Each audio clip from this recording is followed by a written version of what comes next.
For those with drive, the Standard Age podcast is a conversation about the lives of entrepreneurs and those who've been instrumental in growing companies.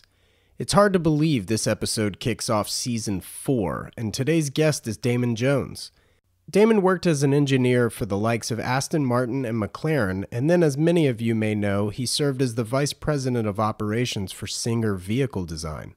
Needless to say, his resume is impressive, but there's more. He recently worked with Guntherwerks while launching his own company engineered by Damon. Though there is a significant amount of car talk to this episode, to simply label Damon a car guy would be a massive understatement. His interests go far beyond four wheels. He has a healthy attraction to mid-century architecture, photography, and, well, all things beautiful for that matter. There's a lot in this one.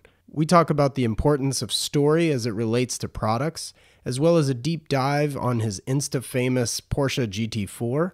We discuss his exclusive Lego kit called Project Black Brick, one of the many extensions of his business, what he feels was his biggest risk to date, one purpose-driven trip to a tanning bed, and Damon even shares a story of how Lewis Hamilton missed out on getting a McLaren F1 for free.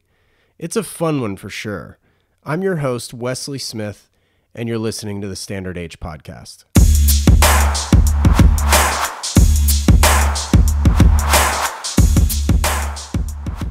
Well, Damon, I really appreciate you taking the time. Yeah, no worries. You know, it's funny. I was looking through my photos yesterday, and I was trying to think of when it was that we had coffee at Intelligentsia.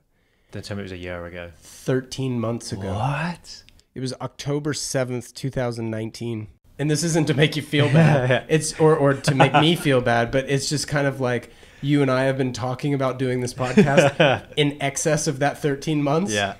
So I'm super excited that we're finally by the recording. The longest standing person that's taken for sure. Yeah. yeah. It's been the longest lead time, I guess is the best way to say it. Well, let's hope we live it up to expectation then. No, it's all good. Yeah, I think there's probably, I mean, there was a lot to tell you then, of course. I think I sent you a big long list. Yeah. But now there seems to be 3 times that. So it's probably going to be more exciting. So yesterday I had all my list of questions already in my notes app on my phone, which is what I always use for these things. And then I had the first list that you sent me, I think in an email. 13 months ago. And then, roughly. And then I had a subsequent email that you sent me last week. Yes. And so I went and opened up a page on my on my computer and compiled all 3 in different columns, and then just cross-referenced what was overlapping. So I'm all good now. I'm like completely squared away. I haven't had prep like this, but it's awesome. I don't know if you've heard my podcast, and if not, no worries, but where did you grow up? So I grew up, obviously, you can probably tell by my voice, I'm English. I was born in a place called Burton-upon-Trent, which I don't expect to know where that was, in the middle of the countryside. I was going to say, it must be in the middle. Yeah, it's in the middle of the countryside. And then we moved to a place called Lichfield, which also I don't expect to know. I've heard of Lichfield, yeah. I think I've been there, actually. And I'm kind of, I'm a West Midlands guy, so I'm kind of in the middle of England. That's where I've spent the majority of my life. I lived in England, I say the majority, and obviously moved to Los Angeles in 2016. Okay. And obviously been here ever since. But yeah, Burton-upon-Trent was a small place. I lived there. My parents, my father wasn't from Burton-upon-Trent. My mum was. Okay. And now obviously I ended up being born by where my mum was, and then we kind of made our way back towards where my dad was born. Okay. And ended up really in kind of, I mean, I ended up in Birmingham City Centre when I the second house I bought was an apartment actually in Birmingham City Centre, which really is slap bang in the middle of England. Right. And that's where I went to school. And then I kind of moved out a little bit when I started working for Aston Martin. That's Leamington area, Gaydon. What did your dad do for work? He was, he started life as really like a tool maker. And then made his way through to being chief engineer, and really was a powertrain transmission kind of guy. So in the automotive industry. Yeah, he's a mechanical engineer. And I mean, I did work experience back in the day at MG Rover, which I'm sure you remember. And I said to my dad and vowed to my dad, thank you for your help, but I don't want to be a mechanical engineer. I don't want to follow my dad through the same industry. Right. So, and I mean, I can talk to you about the story I've been telling, which is maybe a good segue into the Lego, was that I used to take things apart all the time when I was a child, and my dad got very upset. You know, I'd take apart old family heirloom clocks and just, I was too young to put them back together. You know, it's easy to take something apart, and I just leave them in pieces. And he bought me this huge like remote controlled robot once, like it almost looked like a transformer, but borderline like a dinosaur. Right. Really strange thing, huge. And I built the whole thing, and I built it pretty well. It was his instructions. And then I took it all apart again because I wanted to build it again. And I took apart, not because there were sub-assemblies in this box. I started taking the sub-assemblies apart.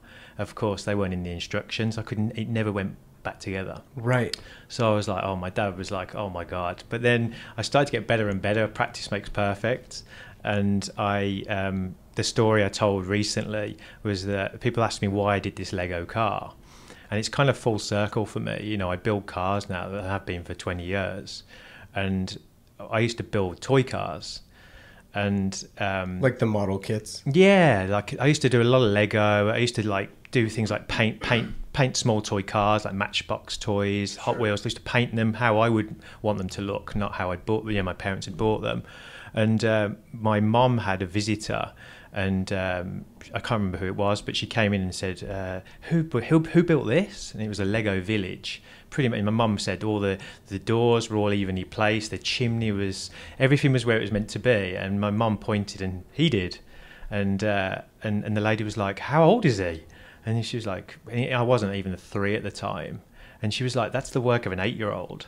Wow. And I was like, so my mum even said to me the other day, she said, and now I realise just how good that was now. And then I started putting things back together then. So yeah, we went back to the clock that I took apart when I was young, and that got put back together. And I started to realise I enjoyed building things, right, and the process and the sequence of doing it in the right way. And there was things where I used to build things how the instructions told me, and I'd be like, why did they do it that way? And start finding quicker ways and more efficient ways to build it. See, I was always the one that would build it the way they told me to. Then I would take it apart and then build it my way. Exactly. Yeah. That's it. So we were very similar like that. Yeah. So I became, so then that was me wanting to be a manufacturer. And really then to cut the story short, I moved my way through to then I wanted to be a lawyer at one point. Interesting. I did an interview recently about it and said that it was a time when O.J. Simpson case was on the TV. Right. Everyone was watching it, but I was also doing some work experience in some law courts in Birmingham where I lived. It was a murder case, unfortunately, and I was like sort of mesmerised by the process of watching a defendant sort of give his evidence and everything else. And I was like, I really want to be a lawyer, but I'm a very impatient person. And I was like, I talked to my dad about it, and I said, right, I think I'm going to become a lawyer. And he's like, are you sure? And he told me just how long it would take me, and I think he was worried about how expensive it was to to get qualified. There's a couple of factors. Yeah, and I was like, let's forget it. I haven't got the patience. Let's start building some stuff. And obviously started building cars then, and really where we are now. But to explain with the Lego, the other story was that I wrote a poem when I was very young. And I was going to ask you about that. Yeah, and my mum still has the story, which I really want to get hold of. We had to write a poem at school about what if money was no object, what would we pick? And I just wrote a poem about a black 911. And my mum's got it, and I want to read out what the poem was, and funny enough, it was Matchbox. I mentioned Matchbox in the poem, but then weirdly, like 8 years old, now I'm in the 40s, and I bought a black 911 when I moved to Los Angeles. But to now build the Lego, it all kind of pulls a story all together. It's all full circle. Do you know what I mean? Has your mom seen the photo of the Lego? Yeah, she said she loves it. She was like, "Oh my God!" They were like, brilliant. So they were being part of the story. So they really understand it. But I think going on to the bit about the story, I've been quoting this 20% product, 80% story quite a lot recently. I really, really strongly believe in this, and that buying a kit of Lego from a shop, walking in and buying the box and taking it home is fine, and I've enjoyed doing that myself. But I've tried to explain the story here, and I think building this piece of Lego, you're kind of building the car and remembering all the reasons why I'm building it. And you're not only going to enjoy building it, but it's like you kind of like, I can't explain it, but it kind of feels that I've delivered something that's all about my life from when I was small. So yeah. I've often joked that I don't have the money for my dream garage, but I have it in Lego. Exactly. So I can build them and appreciate the look. Yes. To a certain level, obviously. You were a fan of the De Tomaso as well. Yeah. As a child. So that's a good story. The first car that we all had pictures we put on our wall that we kind of dreamed, like a dream board almost, like I want a Ferrari. I mean, the Ferrari F40 of course was on mine, and I'm a bit older than you, so kind of, I mean, I know you probably still appreciate some of my cars, but the Testarossa, the Ferrari F40, the Countach ended up on there of course, but the very first one was this De Tomaso Pantera GT5, sorry, and the reason why it was so important to me was my father used to buy magazines, and used to buy all the magazines and read them after he'd been to the grocery store. And I was tiny at the time, and I used to have to be made to go to bed before it was even dark. And then my dad would hand me down his old magazines, and he used to be coffee stains on them all and all sorts, but I was obsessed because it was like my dad kind of introduced me to this. I didn't really see that many cars like that when I was that age. There wasn't Ferrari F40s driving past me. You saw in magazines in those days. There was no internet.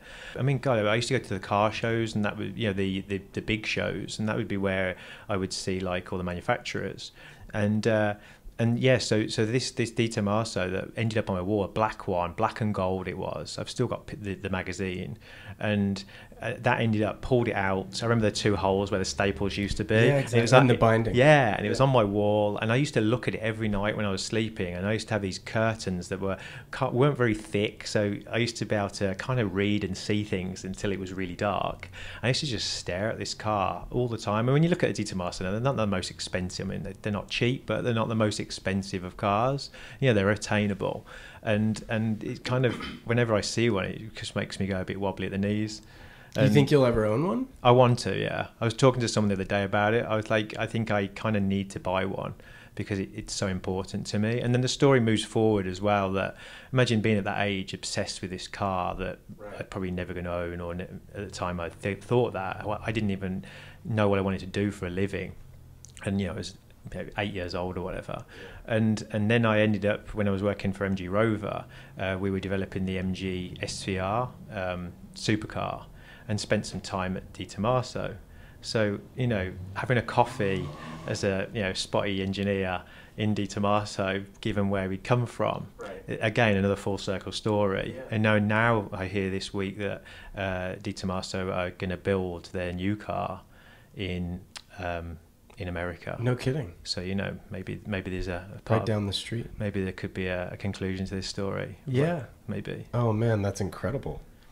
Now, were you into sport at all? Yeah, I was pretty good footballer apparently.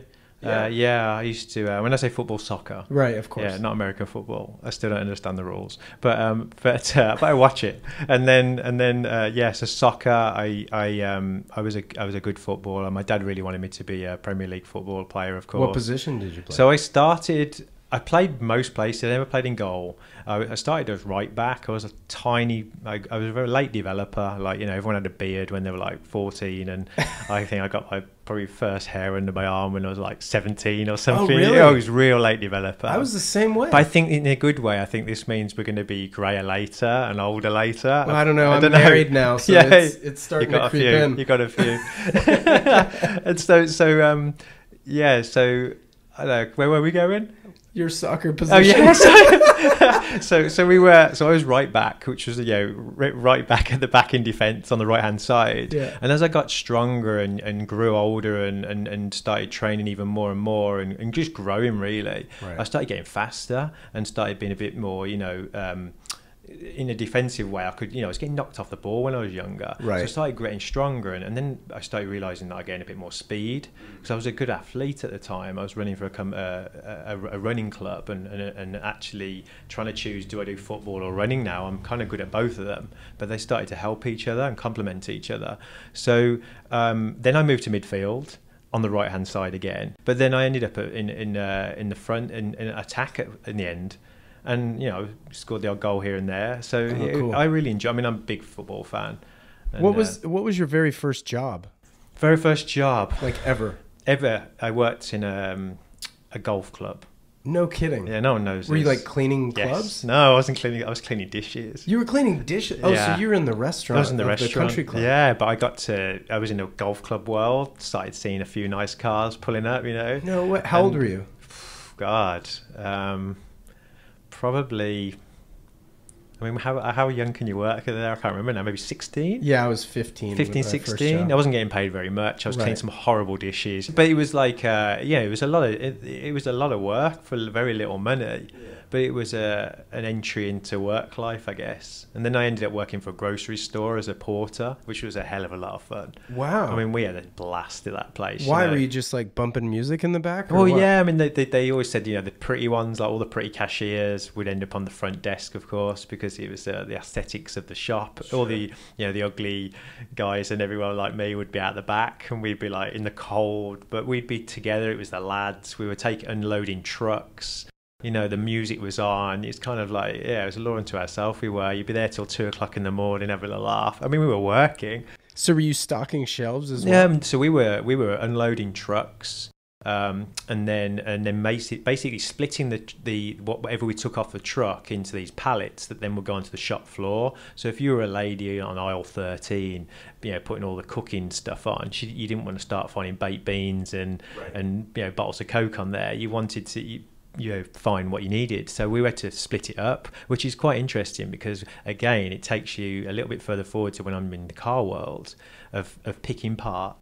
Well, I was thinking the detail-oriented. Yeah. Because, like, you were obviously meticulous as a child. Yeah, that's right. So then you were probably excellent at stocking shelves. So it was like everything you did, you took something away from it. Yeah. So I was telling you, there was bits that I didn't like. I didn't like cleaning dishes, but there was obviously something I learned in that place.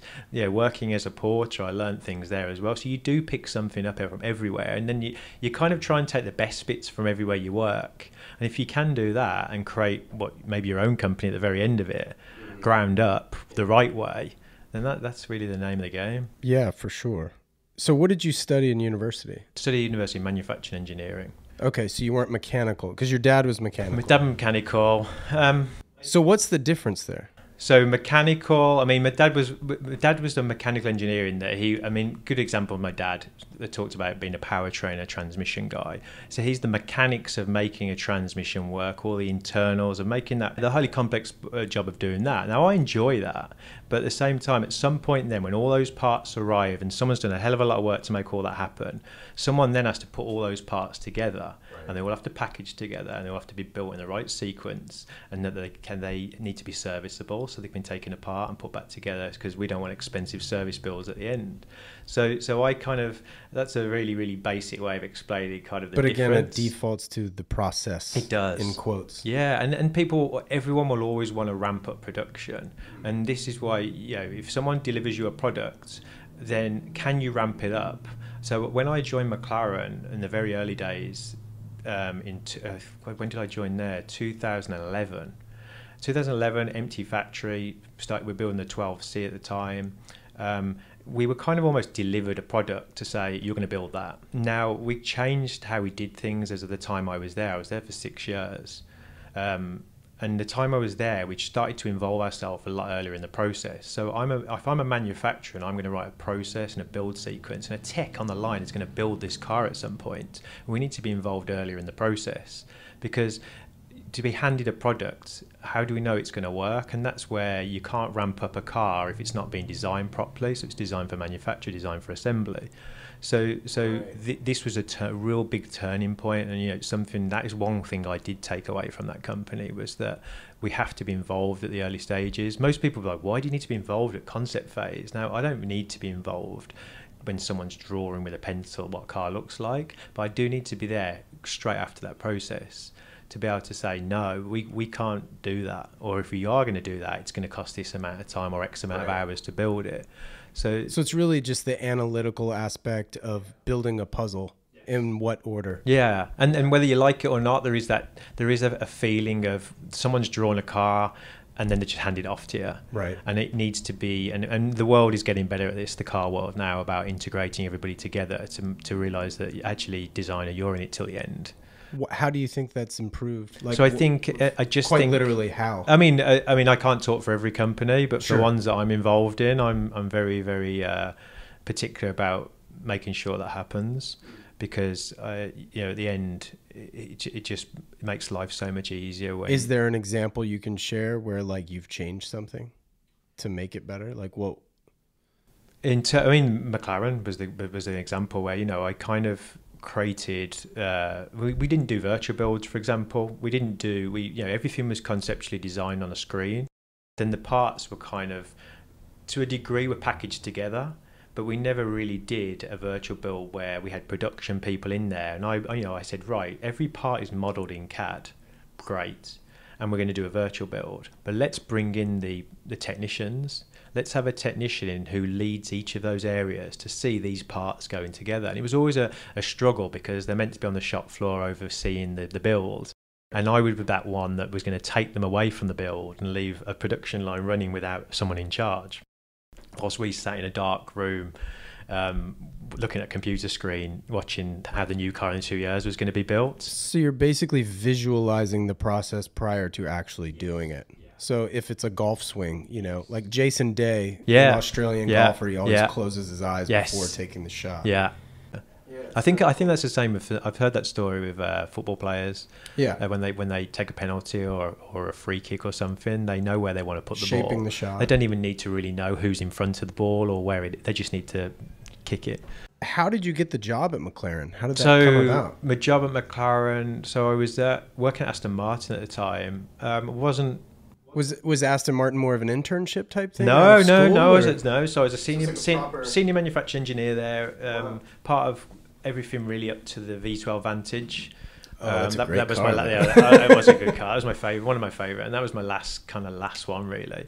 And I wasn't overly happy. The story goes, someone at Aston Martin said to me, where do you think you'll be in 5 years? And I answered, hopefully not here, which is a really bad thing to say because Aston Martin, when you see them, they're beautiful cars, but for me it was like I kind of got to the end of my 5 or 6 years here and I've kind of learned and taken everything I can. I don't feel like I'm growing anymore. My long showers, which we'll talk about, became shorter because I just wasn't motivated anymore. I needed a bigger challenge. Do you think that was job related or company related? A little bit of both, I think. Job related because I felt like I could do more and I felt a bit handcuffed, like straight jacketed, as in give me more. But it's always that hard one where I know what I can do and the people above you, they don't really know what you can do, or maybe they think they know but they're not sure, and they don't trust you because you're a young kid. If I blow it, don't give me it again, but I won't. And so I felt, like I say, I just felt a little bit like, what am I doing here? And I think 5 years later, I think I still would have been doing the same job. And imagine 5 years on. So I was like, shit, I'm at a point in time where I need to move somewhere. And who leaves Aston Martin? Been around forever.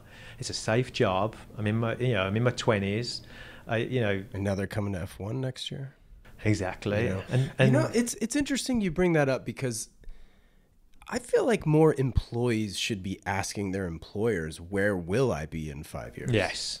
I never even thought to ask that question. I think more people should honestly be asking the company. Yes. And I think, that proved almost that, not being very too derogatory about that company, but, the fact that I wanted to leave suggests that they didn't do they didn't grow my career for me, or help to. So then the opportunity arose where I was invited, which coincidentally was at exactly the time where I was thinking about leaving. I was coincidentally invited to go and visit McLaren. And I was thinking, withheld number calls me. Like, right, I need to find somewhere quiet. So there was, I went and hid on we called it the battleship. It was the little glass. You might have seen it in some photos, like a glass building in the middle of the shop floor, where really, if you're a manager, you can look out and kind of oversee the work and make sure everyone's doing what they're meant to be doing. And I went out there on the phone and answered, and they said, "Hey, it's McLaren here. Would you be interested in coming for an interview? When can you visit?" And I was like, God, I don't really know much about McLaren, which is a really weird thing. When I tell this story, I find it hard to explain, because people are like, how does Damon not know what McLaren was? Bear in mind, this was in 2011, when McLaren had done, they'd done obviously done the McLaren F1, but right, a while back. They'd got this new facility that everyone really knew about. They'd done the 722 McLaren Mercedes, the SLR, and then right, and it was like, right, what are they doing now then? And they're like, hey, we've just brought this new car out. It's the MP4 12C. And I remembered Jeremy Clarkson going, it sounds like a photocopier or something, but I didn't really know much about it. And I was like, Aston Martin, really, really well respected, successful company. I had learned a lot there. Am I going to just join this company? Are they going to just go back to motor racing and that's it? So I was like, right, I need to think about this. And they're like, when do you want me there? Then they're like, can you come tonight? And I was like, what? So I was obviously wearing my Aston Martin stuff. I had a polo shirt. I'm all black. They had, which was I like that uniform. Yeah. And I pulled out. Normally I went left home. I went right, hoping that no one would see me. Like, where's Damon going? And I drove all the way down there. And when I got there for an interview, I was like blown away by this building. Like, it was incredible. And I got there. That was a good start. And I met who was eventually going to be my next manager. And the lights all went out because it was like 6 p.m. or something. And the lights went out. And I was like, why have the lights gone out? Is there a power cut? They said, no, the lights always go out at 6 because they always like us. They don't like us to stay here too long. And at 5:30, most people leave. And it's about saving electricity. I thought, this is a really interesting way of looking at things. The work-life balance. They're trying to look after the electricity bills, all this kind of stuff. So I had a good interview, and it was kind of like, hey, we want to offer you a job. And then I went back and I rang my parents on the way home, and I was telling them, going, I think I'm going to be leaving, like the Midlands and you guys, and going to go into the big wide world and move to London. And obviously that was a great experience. And I was in London for 6 years, and moved to McLaren and really joined an empty factory. It was a really big learning curve for me, and have an opportunity for someone to believe in me. That everything you've done at Aston, please build a team. And I got promoted quite a few times there. I worked very, very hard. I was there for the growth. I left when the 720S, after the first 720S was bodied, which I was part of my team that did that. It's one of my favorites for sure. Yeah, and the P1 was there when I was there. So I saw a lot of the growth of McLaren, and learned a lot. Did you ever drive an F1? Never driven an F1. I've been a passenger in one, but if anyone wants to let me drive one, I'm always open for that. Yeah. Lewis Hamilton has one right down the street, I understand. There's a funny story actually with there's actually a McLaren F1 in the showroom, on the sort of the boulevard at McLaren, and Ron Dennis signed the underneath, like squiggled underneath a mirror, and said to Lewis, I can't remember how many championships he'd won at the time, but when he was at McLaren, but Ron basically said, if you win this amount or one more, I will give you this car. And obviously he left before that. So interesting. Did you leave McLaren for Singer? Yeah. Is that what brought you here? Yeah.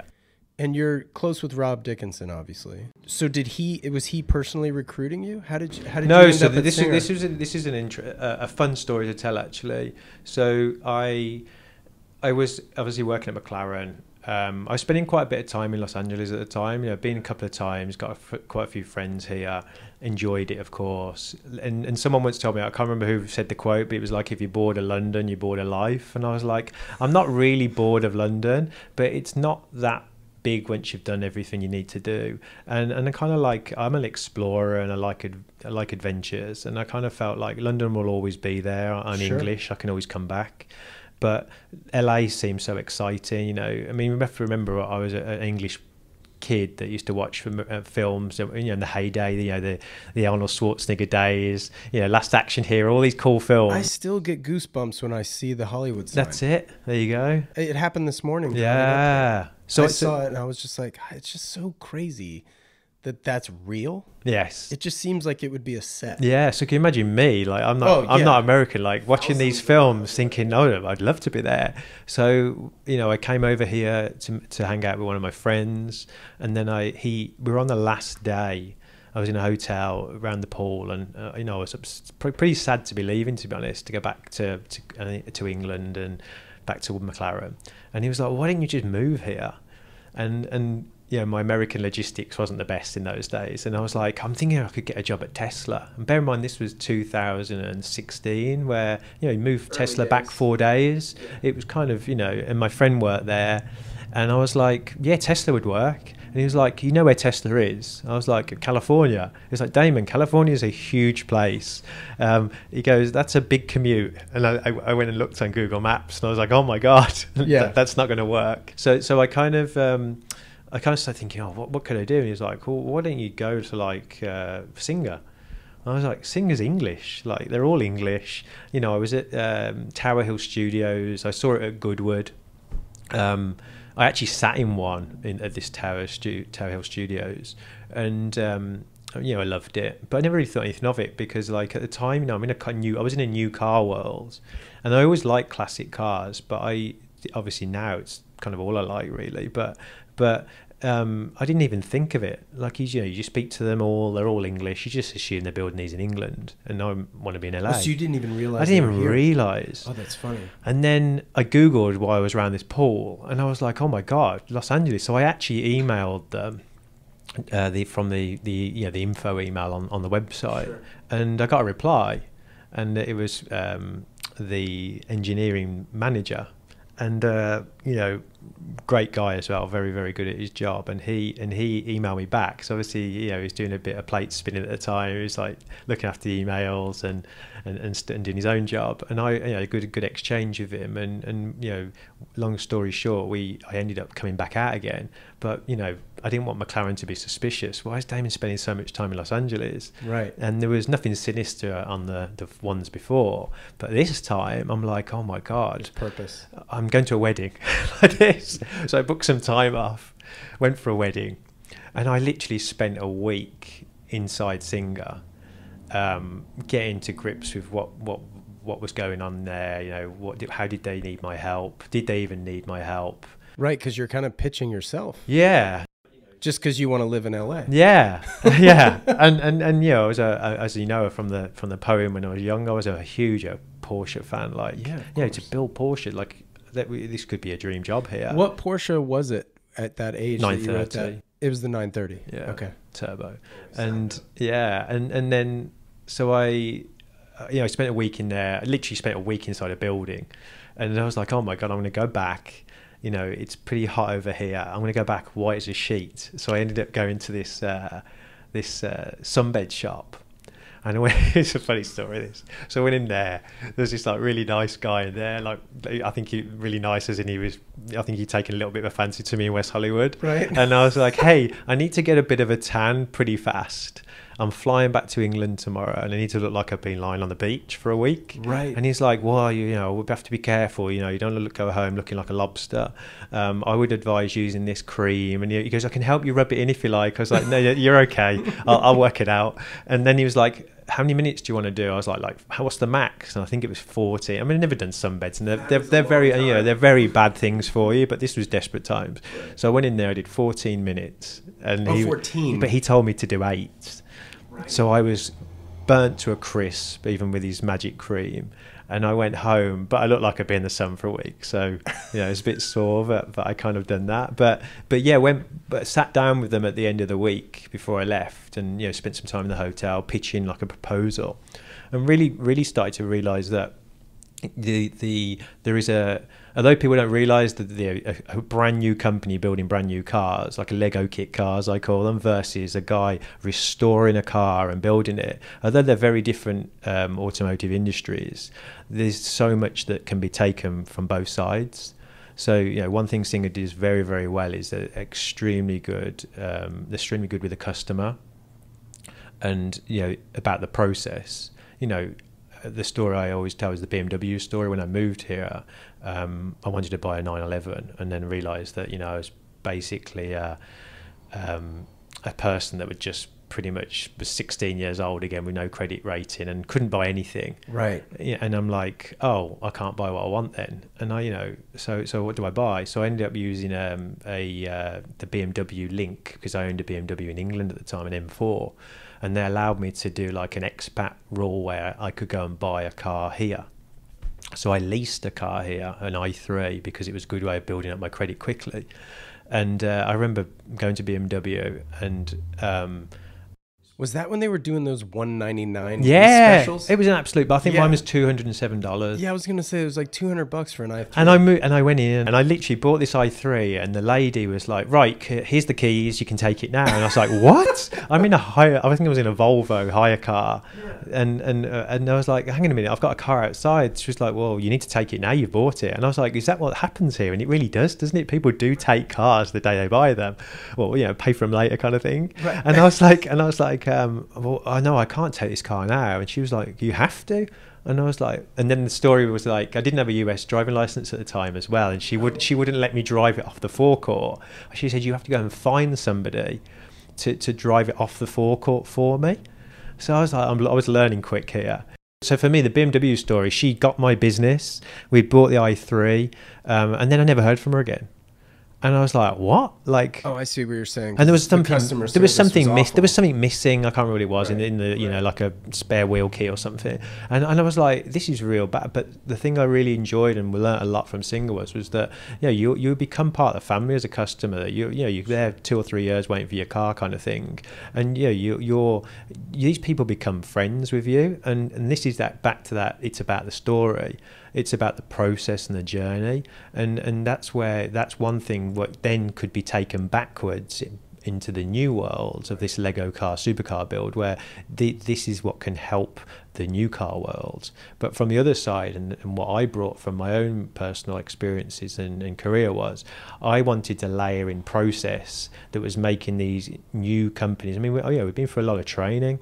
And there's a lot of resto mod companies out there today that haven't had the training we've had. They do a fantastic job, and I don't even know how they do it, because they're delivering some incredible cars with no training whatsoever. So credit to them.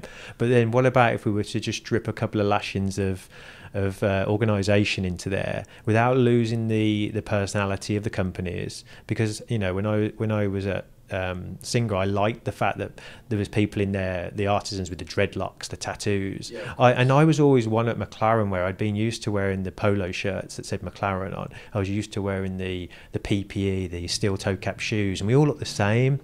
We kind of didn't have a personality. McLaren, I wasn't allowed to wear my tattoos on show.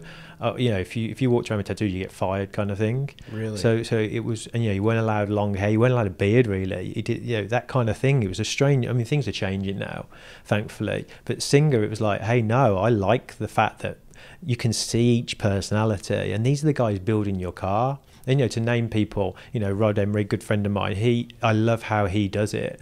And we spoke about him a little bit earlier, that I love how everyone is themselves, and they've all, and he gives them all airtime on his Instagram, and they all seem to be having fun and having a good time, but they're working, and I think that's very important about the environment that you're allowed. It's the passion. Yeah, it's all shared. Well, imagine if I said to you this morning, right, you've got to go to work today and you've got to wear this, and by the way, it's blue.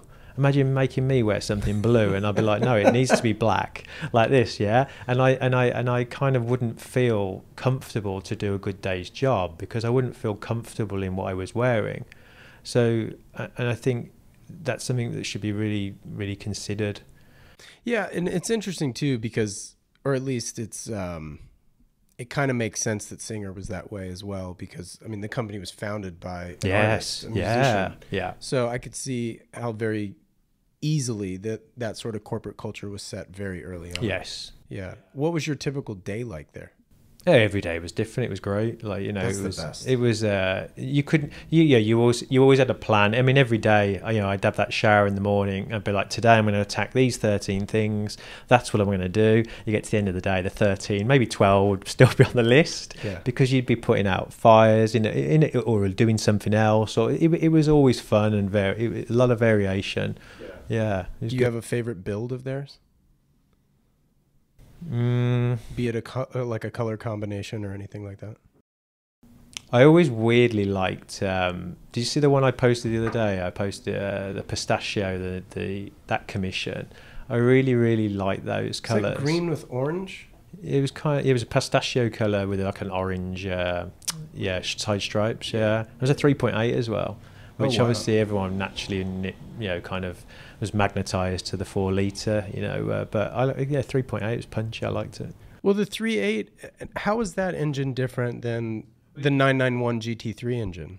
Well, that's a 3.8. Yeah, well. I mean, the way I always try to explain to a customer was that if you wanted to go, you know, high speed and you know, the 4 litre was the car, you know what I mean? It was the big power car. Right. But how are you going to use your car? And this was a big part of the talking to the customer. Like, if you're only going to be going down to like the coffee shop in the morning or dropping your wife off at the grocery store kind of thing, and you're in city slicking effectively, you didn't really need the 4 litres. You were never going to be able to put the power down anyway. 3.8 was great, but you know, majority of people, and I had this everywhere at work, where people with money kind of do pick the big one on purpose, because it's that traffic light thing, isn't it? You know, you pull up in your car and then someone pulls up next to you with a bigger engine than yours, and you're like, you know, you look down kind of thing, and he drives off into the sunset ahead of you kind of thing. So it was kind of like people like, I don't really need a 4 litre, but I'm going to buy one anyway. And you were there how long? 3 years. And then you went to Gunther, right? Guntherwerks? Helped them out. So they were in was that more kind of streamlining, that was kind of the magic sauce from Damon? Yeah, kind of thing. Yeah, they were in the Vorsteiner facility, of course, and then they obviously wanted to move into a bigger facility, sort of productionize things. You know, they're getting orders, and yeah, they wanted to kind of streamline the process and whatever else. So I kind of offered to get involved.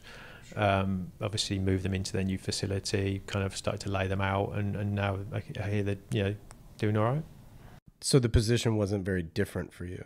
No, just doing it for somebody else. Yeah. Right. I mean, the good thing for me now is that why I kind of documented that working for one company is great, but I feel like you're only going to learn from that one company and maybe the mistakes you make, lessons learned from that one company. Sure. Now I kind of find myself in a situation, and luckily because of working hard for the majority of my working life and the experience I've had, I feel like now that I can almost weirdly cherry pick who I work for. You know, sometimes, you know, having your own company, it's hard because sometimes you may have to occasionally take a small job that maybe you don't want to take. It's like being an actor. Yeah, but you're happy you do one for me, one for them. You got to pay the bills. You're happy to help, and let's be honest, you take something from everything you do, and you learn, and it's nice to give back as well. And I like helping people and helping companies. And now I've in a luxurious position about kind of choosing who I want to work for, because I like what they're doing. I like their style. I like being associated with them. At the same time, I want to help these companies, and if I can help them and improve them, then we're both going to gain from the situation. Right. So it's exciting, and really it's the business development bit's actually quite exciting. You know, rooting out someone you're interested in. Like, you know, I'm always on the news. Like I knew the new car companies that come in. You know, some I don't like, some I do like, and if I like them, I'm going to reach out to you. And sometimes they don't need my help, but sometimes they do, and it's fun, a fun process. I'd like to take a minute to thank you for listening to the Standard Age podcast. It's certainly been a lot of fun sharing each guest's story, even during the craziest of times over the last year. The good news is it's allowed me to further focus on some of the elements that make Standard Age possible. I've done a ton of product development, some items for well over a year. If you'd like to support the podcast, the least expensive way is to simply rate and review the show on whatever platform you're on. Further, you can visit standard-h.com, where you can purchase the brand's apparel or directly support the podcast under the accessories tab. I can't thank you guys enough for listening to the show and for all of your support, especially through social media. It's been so much fun interacting with you, and all of the great feedback has been wonderful, so thank you. So many of you are into watches, whether you are just starting to collect them or if you're already in deep in discussing the extensive finishing of the movements. In fact, my most listened to episodes have been watch related. For those of you interested in independent watch companies, Passion Fine Jewelry in Solana Beach, California might just have what you're looking for.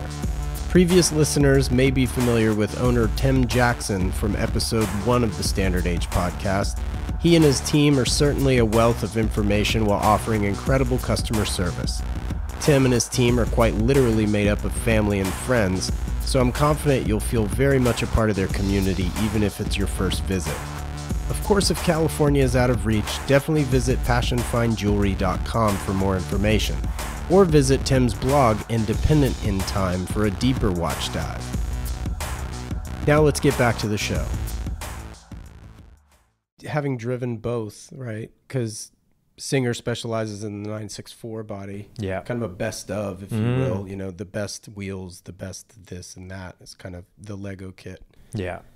Guntherwerks is the 993, right? So drivability. So I think you can. I always kind of joked about this because there's not a lot of people that have driven both. Of course, I was going to say, how do they drive? I don't quite know how many now. I mean, there's one customer has both, and I think the good way to answer this question is you can have both. They're very different cars. Sure. If you look at the way the Singer is, for me, don't get me wrong, it's not a slow car, it's a very quick car, and it's carbon fiber body, most of it, and it's light, and it looks gorgeous, but it's one of those cars that when you are around loads of them, okay, you become a bit complacent, but when you see one on the street in the middle of nowhere, like, I saw one I remember when I first moved here, I saw the Monaco Commission in Rodeo Drive, just sat there on its own, and the people that were around it, I was like gobsmacked, and they're gorgeous looking cars, but it's a good, you feel like you really are driving the car, like the feel with the road and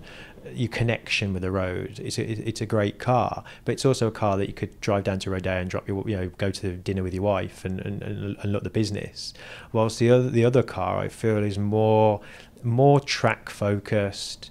It's kind of like, it's vowed as like the GT3 or the GT3 RS of the 993 world that never happened. You've probably seen the pictures recently of the bigger wing on it.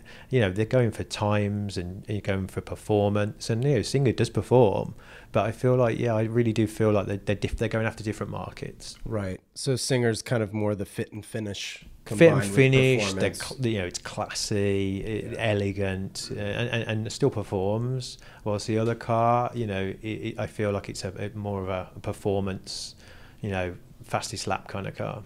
You owned a Gen 1 GT4, yeah? Yes. What was so special about that car? I've still not driven the 718 GT4, which I really want to, of course. And I from what I've heard, it's a very good car.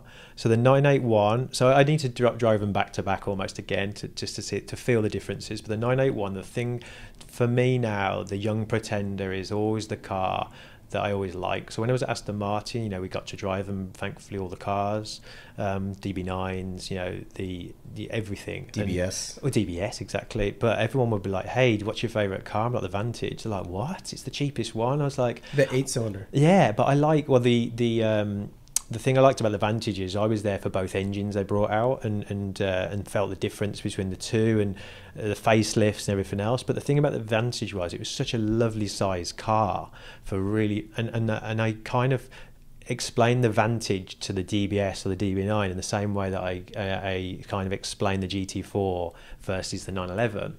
It's a length thing too. It is, and the thing is, the GT4, given how well balanced the car is and the size and the shape of it, I actually was like, this car is a real contender. I can't tell you, I mean, if you've driven one or you've even sat in one, the where you sit in the car ergonomically, like, it's just so well designed. Like, my hand on the gear knob, I'm my size, it might be different for somebody else, but someone my size, just over 6 foot, it was such a good car. And I really, really enjoyed the drive. And I think to myself, I always said, when you drive a car, you can't drive a GT4 every day. I mean, some people do, but I wouldn't want to, Stiff. especially in LA. Yeah. But when I used to get it in the weekend and drive to a Cars and Coffee, I couldn't wait. I mean, there used to be dirty black tire tracks outside the house where I miss this car, and I get in the morning and I just go hell for leather to these Cars and Coffees, and I enjoyed it, and I got back, got home, put the cover on it kind of thing, and I was like, can't wait till the following weekend. Right. And that's what I think is, and you look at it when you turn around, when you stop, I always say, when you stop looking at your car when you turn around, it means you're over it. And that's a really great marker. Tonight, when you park your car tonight, I guarantee I know you like your car. Yeah. I guarantee you'll look at it before you walk into the house. So when that stops, then you're on to the next one. And I think that's really, really interesting, because I think that's also plays to the benefit of customization. Yes. Because when you can put your own personality onto the build, yes, you're going to look at the car, you're going to look over your shoulder, in other words, you created it far longer than you would have had it remain stock. 100%. Because then you throw the keys back at the dealer every 4 years because you got the new model or whatever. That's really interesting. The day you stop looking back at your But that was a fantastic car, and I even said the other day, God, I'd have another one probably. I really like what I did to mine. Of the as Gen well. 1. Yeah, I really like what I did to it as well. Like you said, I personalized it. Like I made it my own, really. So I'm going to interrupt you for 2 seconds because you did 10 different suspension setups. No, we went back and forward, back and forward. What were you hunting? So it's kind of like the stance is very important to me in cars, and I think I showed you that picture of the 964 earlier, and everything, even cars in England. Like I always just the most people don't notice, and I know you've got your car lowered, so you will understand this, but most people won't even notice. I'll adjust something, but I wasn't just going after the visual looks. It's the performance of how the car drives, and working for some of the companies we're talking like fine tuning here. To the most people, the normal people, they wouldn't really notice, but you'll get in a car and you'll think, no, it needs a little bit here, a little bit there. And I think that's just the what I'm like, the quest for perfection, I guess. I think that intersection of aesthetic and performance, like actual function, is so important in a car. Yeah, because so many people get hung up on the aesthetics. We were talking offline earlier. We were talking about wheels. Yeah, and 19-inch wheels on my car make zero sense. No, but everybody loves the look on some of the forums. But then you're bending a rim. Exactly. I mean, the thing was the GT4. I bought the GT4 to drive it. Like, I think it looked good on the BBS, and it did. In the image, if you just sat there for the rest of its life, not moving, it looked beautiful. But I think I nailed it with how it performed, and how it looked as well. And that's yours was red. Yeah, carmine red. So how did you go with red over black?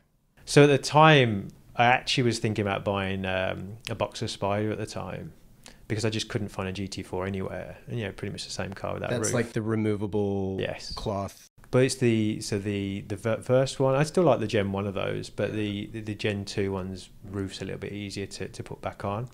And I found one that was carmine red as well, but I was looking for a black Boxer Spider at the time. And I just couldn't find one anywhere. They come up. They always come up when you don't need them, and then I was searching, and I came up with this carmine red one in San Diego, actually, at Porsche. So I emailed them immediately, and I was like, right, what's going on with this car? And they were like, yeah, it's available. It's just come in. The guy can't drive a manual. And I was like, what? So literally has nothing. Wait, so he ordered the car? He ordered the car. Not knowing it's manual? And he ordered it very, very well. So he had... well, no, he knew it was a manual, but I think he probably thought he could get on with it. And I don't think he liked it. And I was like, well, as long as it's all right, he hasn't knackered it. Then, but he'd done hardly any miles on it, and he just basically was over it straight away, and never really got to even enjoy it by certain things. But he'd done it so well. He got the carbon bucket seats. He did the guards red. Stitch Alcantara everywhere, which I love. He did everything right with the spec, and I never knew who he was, but he probably spec'd some brilliant cars since. And I think he bought a PDK and chopped it in, and then I was like, wow, I've got this car, it's brand new, it looks gorgeous, I'll take it. And we took it and then went to work on it. That's great. Wait, weren't you sourcing a G body the last time we talked? So we were, yeah. It was white, right? Yeah. Whatever never happened with that car? Well, it just never happened. Just didn't happen. No. Those things happen. I kind of think there's always, they come, they go, and then priorities change, and Sure. yeah. And it's white. And it was white. What other cars are you into outside of Porsche? So I kind of, a variety is a spice of life. I've started liking strange things. There's always a lot of, the inspiration. There's always someone that you like or you follow, and then you start seeing more You've and been more. posting launches lately. Yeah. Is that a Mr. Enthusiast I mean, he's inspiration? Yeah, I mean, he's got a lot to blame. I think he keeps encouraging me to like colour things and Do you know Phil? Yeah, weird stuff. Yeah, and so he's partly his fault, I guess. But I restarted. I say it's the story, isn't it? Like, and you go down one rabbit hole and you end up with something else. So you'll find a designer, you'll start reading about a car that you like, sure, and then you'll realise, oh, he did that one as well, and then you'll start investigating a bit more. And I really get wrapped up in the story of how this car came about, the inspiration of why it's got what it's got, and really been exploring a lot about cars. I mean, kind of the Porsche world, the single world has probably put me in that environment, and I enjoy it a lot, and I love the brand and the cars, but yeah, I'll never say no to something else. I mean, look at Magnus, he's a Porsche guy, but it's funny, I was just thinking about him. He's getting to enjoy all sorts of brands these days, and why not? Yeah. Now, did you meet Magnus through cars, or did you know Magnus through like social implications, or like? I can't really, because you guys are pretty close. Yeah, I think if I asked him the story as well. I don't think either of us can even remember, but I remember, what I do remember is I was at the Quail, and so Pebble Beach. Yeah, and 2016 maybe, and so you're up there representing Singer. Yeah, and I remember Alex from Sharkworks was with Magnus. Okay. And Alex introduced me to Magnus. But I can't remember whether I'd spoken to him before, or maybe I hadn't. But I remember seeing him at Cars and Coffee. So I'd have to go back for my photos. But I think actually I met him at Woodland Hills at a Cars and Coffee before the Quail, I think. But I can't be sure. Sure. And met him. And we both had a beard, and his beard was longer than mine, of course, and still is. And then I got introduced to him again at the Quail. And kind of good friends now. So you've got a pretty robust social media following, I would say. It's back now. Yeah, you finally you lost your page. Yes. Did you ever figure out why that was? Yeah, so I woke up one morning. I haven't told this story actually publicly. So I woke up one morning, and it just said, "You will be logged out. Please enter your details." And I was like, "What the hell?" I mean, I was half asleep, had one eye open, and I was like, "What?" So I typed without even thinking about it or the implications of filling it out, I typed my name, my username, and my email, and I got logged out, and I never got an email. So you basically logged in to log out. Logged in to log out, basically, yeah. And the worst thing was, they were like, well, that's not one of our protocols. We wouldn't ask you to do that. So I started worrying that maybe I'd been hacked. Right. And there's been a few accounts that I know that have been hacked recently. But no one had reached out to me requesting some money for my password, or, we delete your account or whatever. So I wasn't sure if I'd been hacked or there was, something else. So I just didn't know what had happened, and that's the worst thing, because how can you fix something when you don't know what you did wrong? Or did you even do anything wrong? So 3 weeks passed. I was sending like 3 emails a day, every day, to try and say, hey, I've lost my account, report a problem. And remember, you can't report from your own account because you haven't got an account anymore. Right, you're not logged so in, I'm reporting from my other accounts, but also going online and just putting in just a generic, I've got a problem. Nothing happened. And then I got one reply saying, hey, you managed to get the right person that day. Can you please send a photo of yourself with your name, your username, and I think maybe your date of birth, just to kind of prove your identity. Right, because anybody could have hacked your email and be, And then, Ellen was taking loads of pictures of me and I wasn't happy with any of them, and she was like, why are you smiling? You're not happy? You've lost your account. So we were doing all these different pictures, and so I ended up sending that off, didn't get anything back, and I started getting a little bit like, I'm never getting this back. And as you know, I started building up my other page a bit more then, because it's a hard struggle, you know, busy doing lots of work but also trying to grow a following. And I was just about to launch some things, and it was probably really bad time. You know, Instagram, whether we like it or not, is a very, very good marketing tool at the moment. It's free, you know, and kind of if you haven't got it, you're out of it really, and just for research and everything else. So I really needed it back, but I started to grow to the idea that I wasn't going to get it back. And then a really good friend of mine who's verified, he reached out to somebody in senior management at Facebook, and they sent me a message saying, your friend's been in touch, we'd like to help you. And I was like, my God, like, can't thank my friend enough. But fair play to Facebook. Like, I wasn't doing very well with the 3 weeks before with these generic messages, but can you imagine how many people have problems? I'm assuming there's thousands and thousands, if not more, report problems, and I'm just another number in the middle of all those. And it may be unfortunate, some people probably still trying to get their account back today, I'm sure of it, and they're never gonna. So fair play to my friend, put me in touch. I gave all the information, I explained to them what happened, and then I got an email back saying, we're really sorry, it was a mistake, our system disabled you. Just a glitch. Please check you reactivated, if you can get in, and then we'll close the thread. And I was back. So the other account you mentioned was the Engineered by Damon. Yes. Which is your new company. Well, new. 17 months old, can you believe it? Yeah, I was crazy.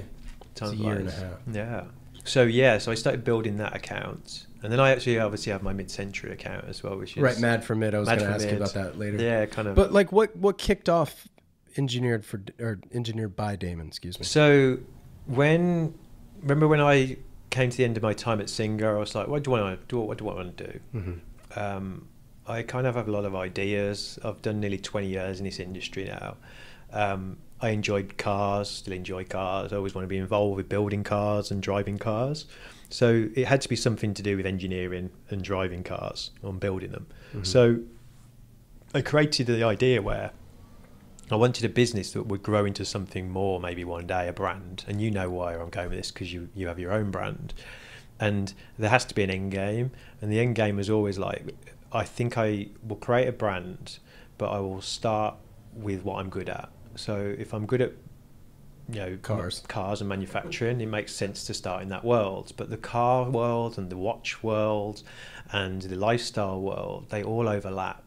And I'm, you know, lucky enough I'm in the right circles, and I end up getting invited to some amazing events, got some amazing friends, amazing contacts. And I was like, I'm in a good position here and I could do something that I enjoy. And if it's monetized as well, isn't that the name of the game? You know, wake up every day, do what you want to do, not got told what to do, because I've spent 20 years working for other people that have told me what to do and not always listened to what I wanted to do. And I kind of feel like sometimes I've had to do things I didn't want to do, but I'm getting paid and I'll do it.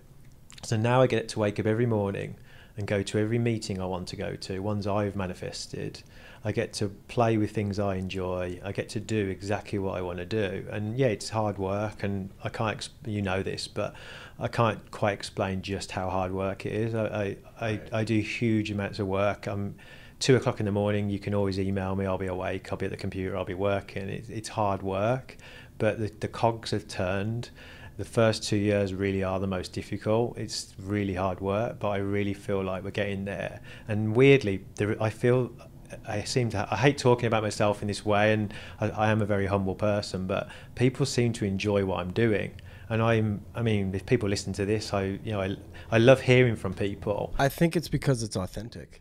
This exactly. So funny you said. So someone messaged me yesterday, said, and called Dan, a friend of mine. He sent me the same message last night where he said, Damon, you have got the best thing going in that you're authentic. You're creating a brand that you're passionate about. You're genuinely, everything you put out, you can feel the passion in it, and people will buy into that. And so whether I like it or not, I'm apparently inspirational. So that's great to hear. And well, yeah, I mean, that was a lesson that like I had to learn really the hard way, you know, yes. For me, especially with Standard H, because I fell into what I've previously referred to as you basically fall into a black hole of chasing demand. Yes. You know, a lot of people would compliment my logo early on. Yes. And so I started producing all this logo stuff.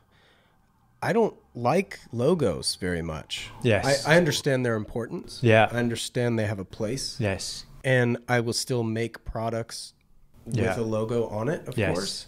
But I certainly went down this black hole of, oh, you want logos? Well, I'll give you logos. So you were chasing the demand of but almost not doing what you really wanted to do yourself, effectively. 100%. Yeah. And so about a year ago is when I was just like, I'm done here. Like, I'm done with this. And that's why I sympathize. That's why, with honestly, like, I think a lot of people now who have been discovering Standard H think I'm a podcast first. Yeah.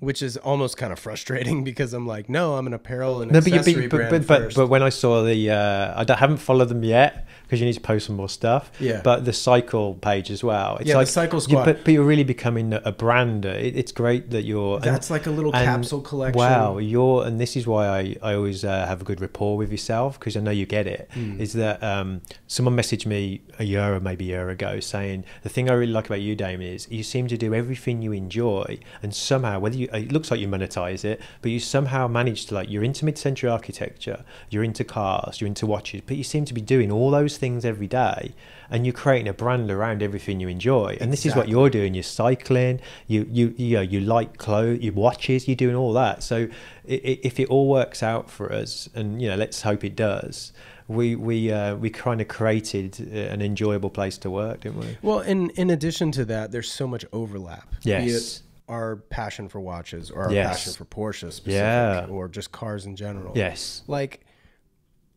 Coke needs Pepsi. Yeah. You know what I mean? In order to exist. And I've never been one who has tried to squander anybody. Did you see the Burger King the other day, what they said? No. So Burger King put a press release out. In the press release, you have to read it, I'll send it to you. In the press release, they mention McDonald's in a positive way at the end. And they basically say Burger King is amazing, etc., and you should buy one. But also, McDonald's isn't bad as well. Right. And how nice is that? Because you've got it's like the resto mod world. Never belittle someone else in the industry. Help them all because you're all the same. You're all the same industry. There's a pot for every. There's a lid for every pot. Yeah. First and foremost, and not to make like a dating comparison, but like, just because otherwise you'd be in an open relationship. Like, the thing is like, you can have a little bit of. It's like variety is the spice of life, like you said. Yeah. Like. You could buy your apparel here, your watch strap over there. Yeah. Trying to be everything to everyone will just get you nowhere. Yes. If everybody's your customer, no one's your customer. Yes. Yeah, exactly. Yeah. Totally. Though we will probably target people who enjoy black. Yeah. And that's the thing I have to worry is that everything suddenly starts coming out black. Well, same here. I mean, it's like if you do a black and white only Instagram, there's people that like color. They won't bother with you. Right. So you have to be very careful. But I do obviously like black. But then also going back to your original point, I don't create things, and this is a weird thing to say in business. I don't create things thinking I'm going to create this because I want to sell loads of them. And in a business sense, with a business model, you should go, right, I'm not going to do 50% of them. I'm going to lose 50% of the market by only designing something for a man. I'm going to do 100% of the market and design something unisex maybe. But for me, I'm a little bit weird in that, and different in that I create what I want to create. Like this Lego car, I didn't create it thinking, oh, if I did it a red one, I'll get more customers. If I did them in 5 colorways, I'll get more customers. I don't want to do 5 colorways. I just want to do a black one. Right. Project Black Brick, I like black. That's it going to be it, yeah? And maybe I'll get less sales. Maybe I won't. But I still put the same amount of effort into it. But I've kind of put effort into something I'm passionate about. So what is it about black? I was going to postpone this to later in the conversation. But like, honestly, what is the gravitation? So black is just a colour I've always, I mean, going back to that poem when I was young, black's always been there. But, the little black dress, the LBD. Remember, exactly, in the LBD, the girls, you never rarely see a girl in a little black dress that doesn't look great. It's just classy, sophisticated, there's everything. Also, in the morning, the amount of time you can spend. I mean, I used to do it, change my tie 4 times, looking for just what, I mean, I really care. Like I say, every day is an interview. And in the end, I'd be late I'd miss trains. I'd be late for work. Because I'd be like, right, but if you're all wardrobe, you can see my before you leave. If it's all black, the Paisley's fault. Yeah, if it's exactly if it's all black, it's really easy. It's not just 12 of the same black t-shirts, right, and 12 of the same black pairs of pants. You can still, believe it or not, most people can't notice in a photo because it's black, but there's things you do, like how you carry yourself, how you turn your trousers up, how the cut of your trousers, and really you're still in the fashion world. Obviously, some people, you wouldn't be the most desirable person to be like a brand ambassador for a brand, because they'd be like, hey, I'm going to send you a yellow t-shirt, a red this, a blue that. No, just send me a black one. And black doesn't always look that great on photos. And Ellen, when I met Ellen, her bio said all black, and I was like, how does that work? Because obviously her profile was very dark, and she went through a dark time, and the photos were very dark. But then later on in her life, obviously now she's posting yellows and oranges and all sorts, right, because she has to. But for me, it's like, I've just gravitated to black, and I just like the color.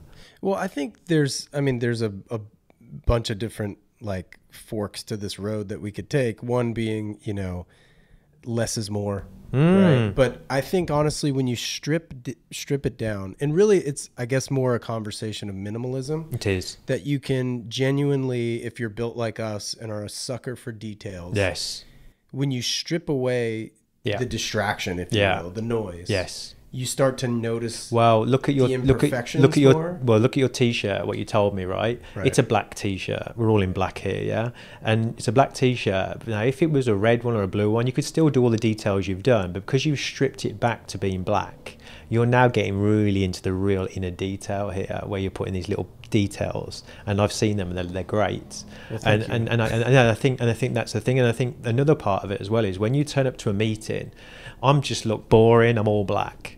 But I didn't go to the meeting to show off what I was wearing. I went to the meeting to tell you how I'm going to help your business and whatever else. It's what's coming out of my mouth, kind of thing. And don't be distracted by my, flower Miami t-shirt, shirt, and my pink shoes. It's like, hey, I'm just a boring looking guy, right. But which hopefully isn't boring with what I tell you, kind of thing. You get me? And I think that's why that sort of approach, that mentality, that aesthetic lends itself to architecture as well. Yes. Because the more you strip back from a building, which is oftentimes why it's more expensive, because the details are more noticeable. The lines have to be straighter. Yeah. The joints have to come together cleaner.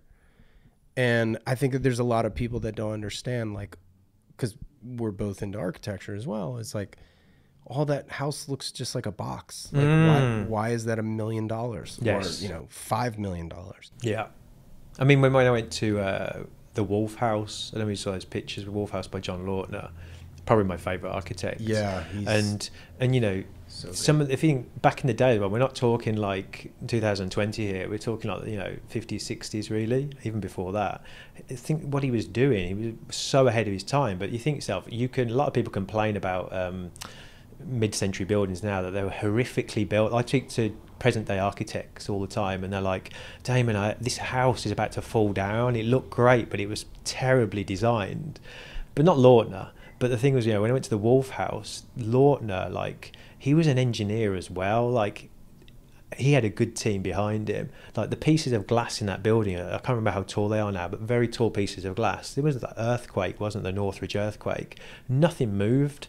Like, that house had been there forever, and the glass was put in place and never moved. Like, he was an extraordinary person and designer and engineer, and you're right, that's what you're paying for. That's crazy. Well, you're into photography as well. What are you using now? So you got a new camera, right? There's a Hasselblad come in. So I've gone, as you can see, I've gone full circle on vintage here. Like, I like the vibe of what it brings. My friend's got one. I like what it looks like. And I think it's like an event. One of the things I want to talk about the photos was that I always get, I'm compelled to always taking pictures of the rear of cars. And I love close-up, so you'll always see a close-up of a car. Most of the time, you can't even work out what car it is. Probably a Porsche though. And and I see things that I find beautiful, and it's always mostly the rear. So most of the photos, I mean, I take photos of the front as well, but most of the rear of the car is my photo, where, you know, my go-to place. And it's always, my joke is, did the designer just get bored by the time he got to the front of the car? Because if you look at many cars, the rear is the more beautiful end of the car. And this is how I'm developing myself, is I'm posting what I like now. Right. And if you like it, good for you. If you don't like it, I don't really care. Right. And I'm just going to share this goes back to what I'm trying to create here, is I'm going to share with you my lifestyle, what I like doing. And if you like it, great. And if you don't, well, you'll like something different. Let's talk watches for a second. Yes. You're wearing a black and gold GMT. Yeah. Vintage. Yes. Rolex. Yeah. Struggling to get over this one. So why the black and gold? It's because it's very Art Deco. Yeah, and which is strange, because I'm kind of like, haven't quite got to the investigating Art Deco, though I'm appreciative of it. But look at if you look at from what you're seeing in here, there seems to be an awful lot of black and gold. Yeah, black and gold. And then you click my my screen, and I'm like, you create things without even realizing them. Like, it's not like I woke up one morning and went, right, we're black and gold from this day on. It's like, I didn't even think about it when I bought this NATO strap. Right. I just bought it because I liked it, and then really it pairs really well with that watch too. It does.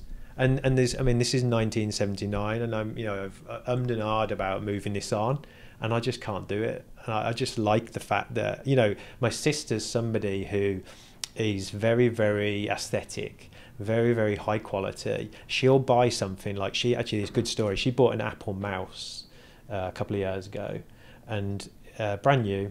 For her computer. For her computer. She opened the box and she said, there's a scratch on it. And I was like, Keely is my sister. I said, I have got like Hawkeye when I do car audits. I cannot see a scratch on that Apple mouse anywhere, right?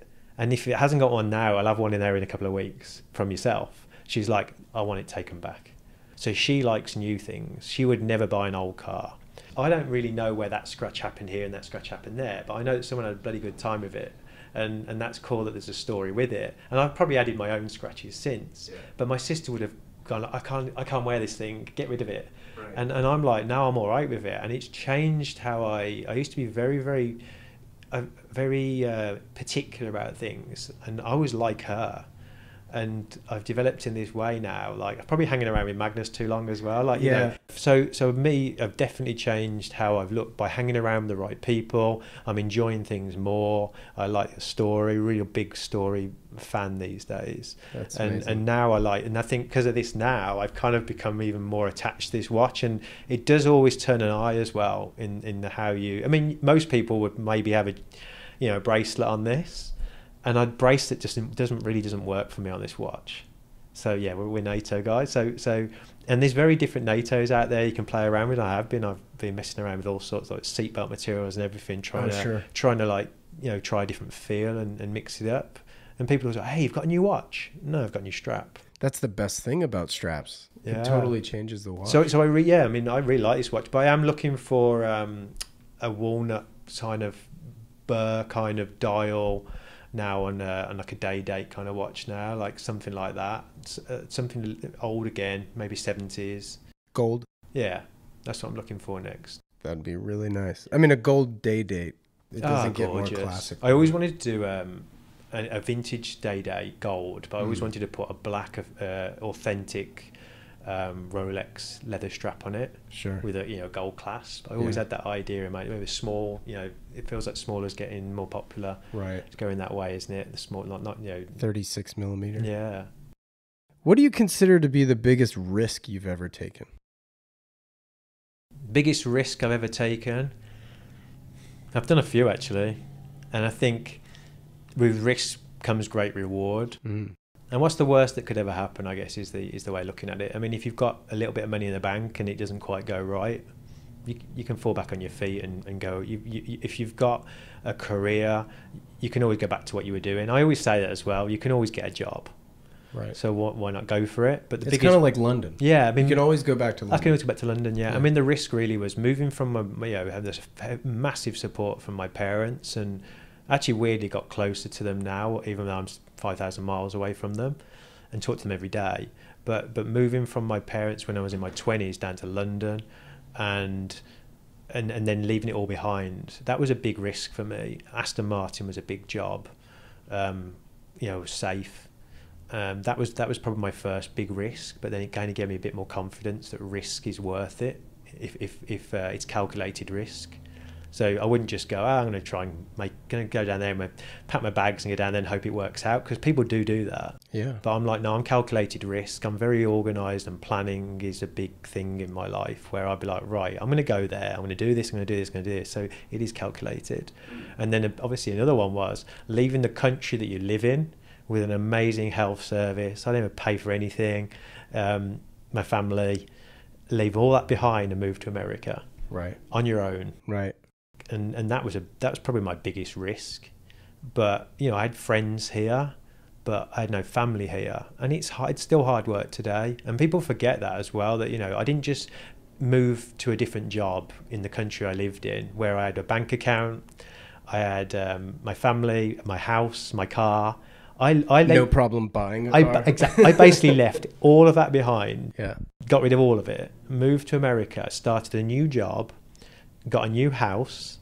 Had to buy a new car, an i3, and I had to start again in my late 30s, and when most people were having kids. Yeah. And that was a big risk, and I feel like it's paying off. It really feels like it now. So yeah, that's awesome. And it could have gone both ways, I guess. Can we talk about Hot Wheels for a minute? We can.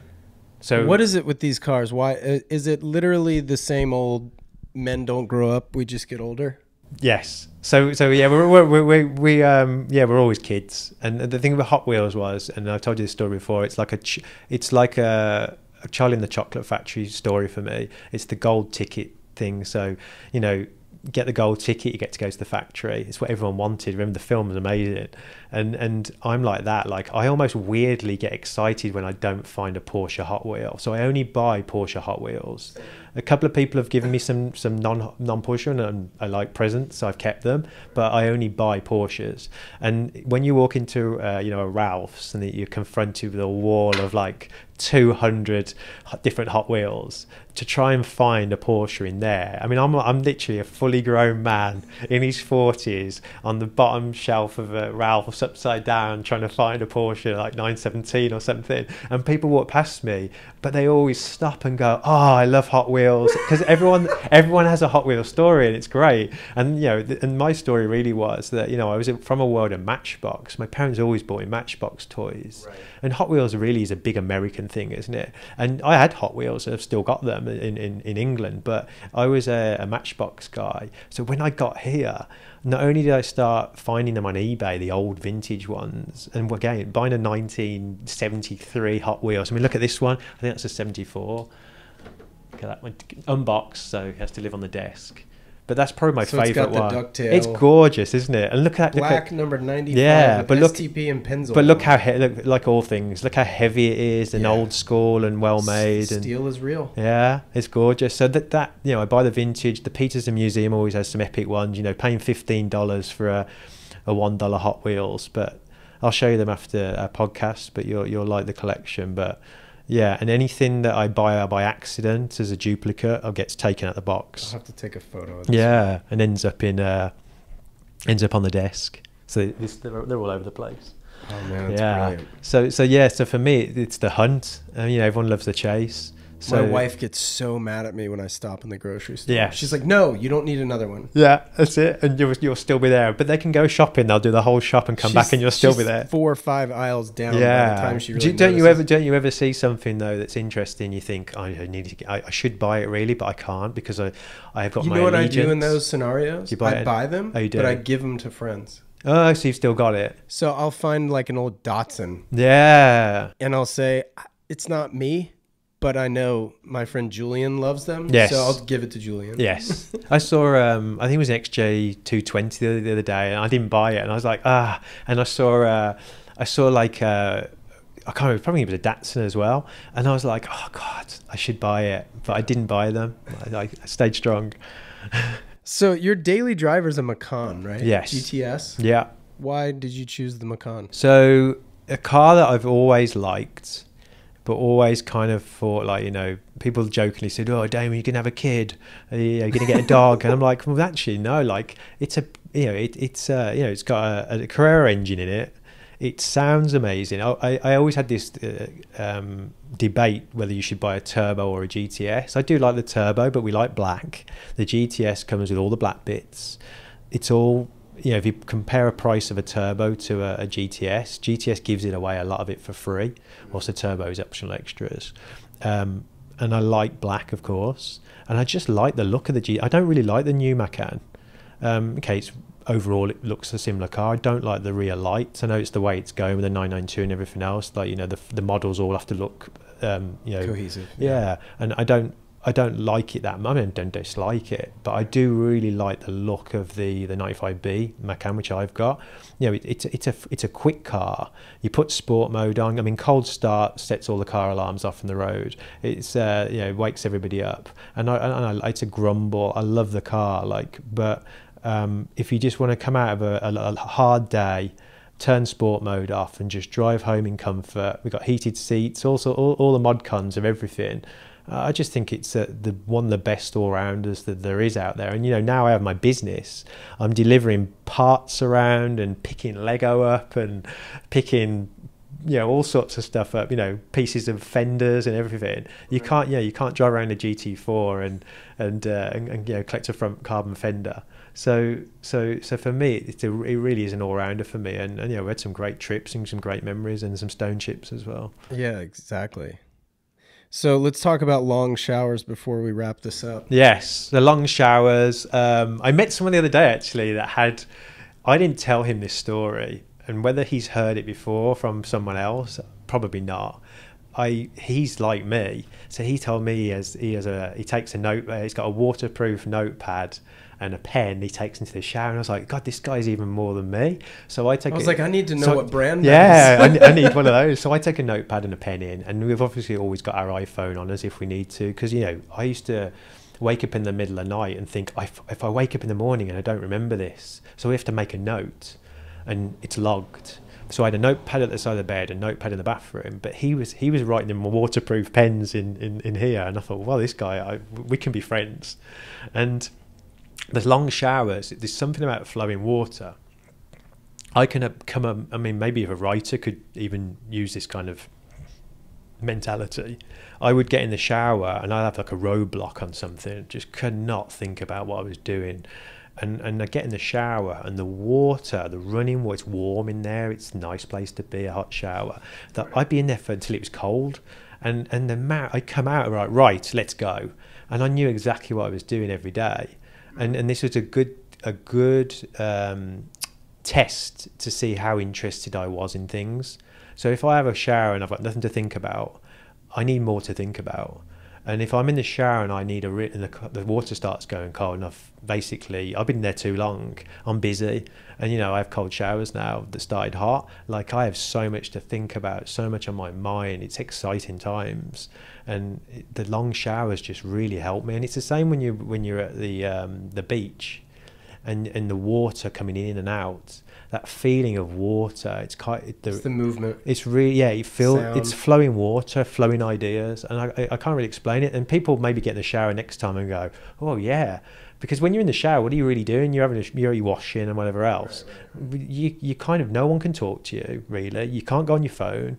So well, a lot of people surf for comfort. Yes, and to get their mind off of things. Okay. And one philosophy is that it being submerged in water in general, yes, be it in a pool, the ocean, yes, it all transports you back to the comforts of being in the womb. Yeah, I've heard this. Which maybe this is a little deep. Yeah. But that's apparently where a lot of that comfort stems from. Yes. Which I just think is really interesting to think about. Yeah. But it works for me. Yeah. Yeah, so I keep doing it. Yeah, I mean, maybe my office should be in the shower. Well, Damon, man, this has been a blast. I really, really appreciate you taking the time. No, it's long overdue. Yeah, thank you so much. It's been great to man. chat. Well, what else do you want to promote? Anything? I mean, the I mean, I've done a fair bit of promoting, but my little project Black Brick, I'll mention something. The Lego car we did with Lee Schulz. So you can get that through your website. Yeah, so we'll be going up very soon onto the website. What's the URL for your site?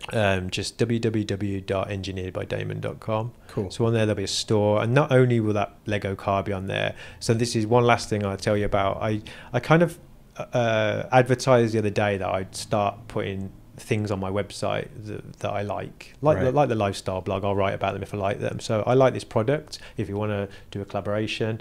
But when I said collaboration, I was like, I'm just putting someone's product on my website and maybe taking a commission or whatever. Actually, that's not as exciting as actually collaborating with someone. Right, exactly. So I then started reaching out to some people I really, really like in the industry, close friends, and famous in their fields, and said, hey, I don't know if you like what I'm doing, but would you consider a collaboration? And oh my God, the outcome from these conversations was like, we have some really cool stuff, which I'll tell you off when the podcast is finished. But I'm really, really excited. So if I could then, I mean, collaborations is the way, isn't it? You're working with somebody, you're creating something. It's the fun process, right? Rather than just putting someone's product on your website. What's the fun in that? Yeah, sure. So keep an eye on that page. There's going to be some cool stuff coming. Not loads of cool. These things take time. Like, people think like a Lego car. Oh, Damon just threw 200 blocks into a box and sent it me, and there was a lot more to it than that, and there'll be more come out on that. And me and Lee have worked hard and tirelessly for a couple of months on this, to deliver instructions and stickers with my name on, and it's been a blast. But it's a lot of hard work, and you can't do 25 collaborations every week. Right, exactly. It's funny you're talking about the lead time to get things done. I mean, this shirt that I'm wearing right now is my 4th fit sample, and between fabric, sourcing cotton, all the rest of this stuff. But this is why you need to tell the story about it. So it takes over a year. So this is what my advice is, and then I'm going to do the same. So I'm going to do a blog on Project Black Brick.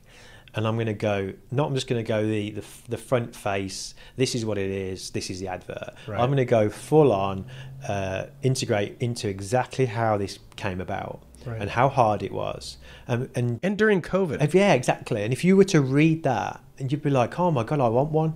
Right. You can buy a Lego kit like that green one there for $15. Right. Lego has a huge team, huge resource. Millions of units. There's nothing, the millions of units, so they can sell it for that. They have, everything's there. There's nothing really that interesting about that car. It's just you put it together. This has painted parts on it, hand bespoke parts. You can't buy that anywhere. You can buy that Lego anywhere, all over the world. Right. You can only buy this at the moment from my website. Right. So it has to be a premium, but not a premium that everyone goes, forget it, because not everyone's going to understand the journey I went on with this. Yeah. They're going to go, I'm paying that for that. But people that know, and I think that's why I think the blog will help. The story will explain, just where we went with this. Yeah, it's kind of interesting. So this watch box idea I've had for...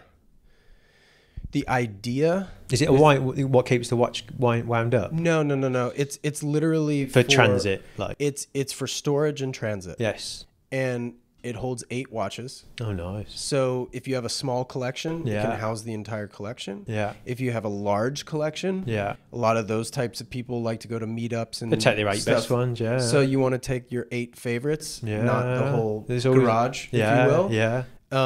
So the box concept came to me like 2 years ago. Yeah.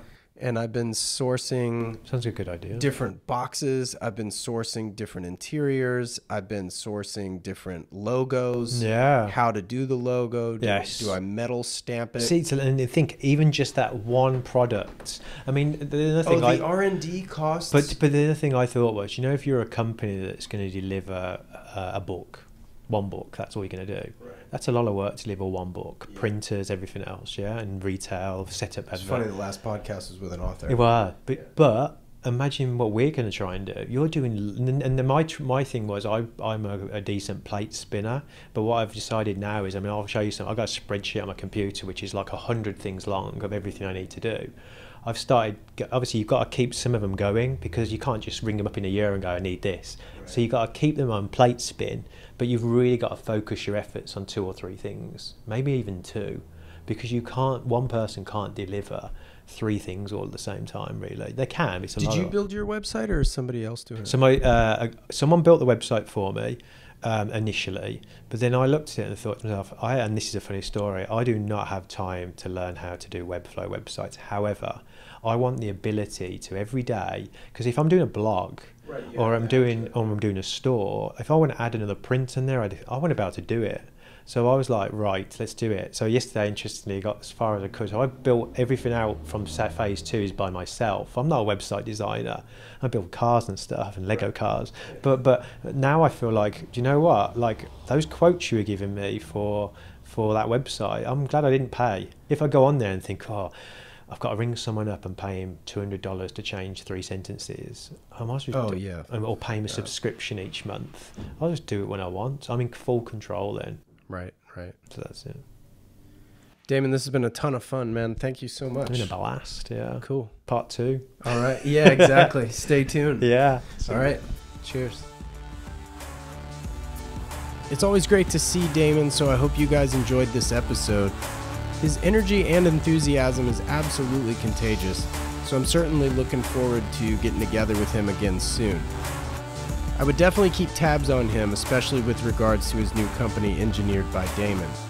Thank you so much for listening, and as always, thanks to Clear Audio for supplying the headphones, as well as to Jensen Reed and Super Beautiful for providing the theme music. I'll catch you in another 2 weeks' time. Thanks so much, and take care of yourselves.